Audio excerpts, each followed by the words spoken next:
Aesthetic life style. അപ്പോൾ ഇന്ന് നമ്മൾ വന്നിരിക്കുന്നത് BSc നഴ്സിങ്ങിന് ബാക്കി വന്നിട്ടുള്ള വാക്കൻസി സീറ്റിലേക്ക് ഫില്ല് ചെയ്യാൻ വേണ്ടിയിട്ടുള്ള 16ാമത്തെ അലോട്ട്മെൻറ്റ് സ്റ്റാർട്ട് ചെയ്തിട്ടുണ്ട്. അതിന് വേണ്ടിയിട്ട് നിങ്ങൾ ഓൾറെഡി ഓപ്ഷൻ രജിസ്ട്രേഷൻ ചെയ്തതെല്ലാം ക്യാൻസലായി പോയിട്ടുണ്ട്.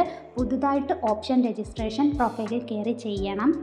കോളേജിൽ എത്രത്തോളം സീറ്റുകളാണ് വാക്കൻസി ഉള്ളത് എന്നതെല്ലാം തന്നെ നമ്മുടെ സൈറ്റിൽ കൊടുത്തിട്ടുണ്ട്. Vacancies for the online allotment on 14/11/2025 എന്ന് പറയുന്ന ഡൗൺലോഡ് ഓപ്ഷൻ പ്രസ് ചെയ്ത് കഴിഞ്ഞാൽ നിങ്ങൾക്ക് വാക്കൻസീസ് എല്ലാം അറിയാൻ വേണ്ടി സാധിക്കുന്നതാണ്. 11-ാം തീയതി വൈകിട്ട് 6 മണി മുതൽ 13-ാം തീയതി വരെയാണ് നിങ്ങൾക്ക് ഓപ്ഷൻ രജിസ്ട്രേഷൻ ചെയ്യാനുള്ള സമയം തന്നിരിക്കുന്നത്.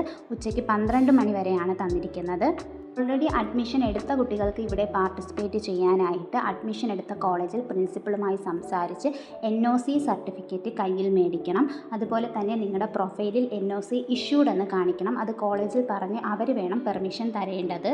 ആർക്കെങ്കിലും പെർമിഷൻ കിട്ടുന്നില്ല എന്നുണ്ടെങ്കിൽ നിങ്ങൾക്ക് ഓൾറെഡി കിട്ടിയ കോളേജിൽ നിങ്ങൾ പെർമനൻ്റ് ആയിട്ട് തുടരണം. അടുത്ത അലോട്ട്മെൻറ്റിൽ നിങ്ങൾക്ക് പാർട്ടിസിപ്പേറ്റ് ചെയ്യാൻ വേണ്ടി സാധിക്കുകയില്ല.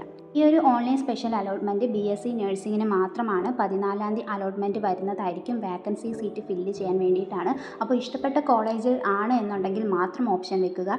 ഇവിടെയും ഓപ്ഷൻ വെച്ചിട്ട് ഇഷ്ടപ്പെടാത്ത കോളേജ് കിട്ടിക്കഴിഞ്ഞു, ഇപ്പോൾ സാറ്റിസ്ഫൈഡ് അല്ല, അടുത്ത കോളേജിലേക്ക് മാറണം എന്ന് പറഞ്ഞു കഴിഞ്ഞാൽ നടക്കില്ല. അതുകൊണ്ട് ശ്രദ്ധിച്ച് മാത്രം ഈ ഒരു കാര്യം ചെയ്യുക. അലോട്ട്മെൻറ്റ് കിട്ടുന്ന കുട്ടികൾ ഇതുവരെയും ടോക്കൺ ഫീസ് അടച്ചിട്ടില്ലാത്ത കുട്ടികളാണ് എന്നുണ്ടെങ്കിൽ നിങ്ങൾക്ക് ടോക്കൺ ഫീസ് അടയ്ക്കാവുന്നതാണ്. നിങ്ങൾ ഡിസ്ട്രിക്ട് ബേസ് ചെയ്തിട്ടുള്ള LBS സെൻറ്ററിലാണ് ടോക്കൺ ഫീസ് അടയ്ക്കേണ്ടത്. ഇതുവരെയും അലോട്ട്മെൻറ്റ് ഒന്നും ലഭിച്ചിട്ടില്ലാത്ത കുട്ടികൾക്കും ഈ ഒരു അലോട്ട്മെൻറ്റിൽ പാർട്ടിസിപ്പേറ്റ് ചെയ്യാൻ വേണ്ടി സാധിക്കുന്നതാണ്. ഞാൻ പറഞ്ഞ കാര്യങ്ങൾ എല്ലാവർക്കും മനസ്സിലായെന്ന് വിശ്വസിക്കുന്നു. മനസ്സിലായിട്ടുണ്ടെങ്കിൽ വീഡിയോ ഒന്ന് ലൈക്ക് ചെയ്യുക, ഹൈപ്പ് ചെയ്യുക, ഫ്രണ്ട്സിലേക്ക് ഷെയർ ചെയ്ത് കൊടുക്കുക. മറ്റ് ടിപ്സുമായിട്ട് നമുക്ക് ഉടനെ തന്നെ കാണാം. അതുവരേക്കും okay bye. Thank you for watching.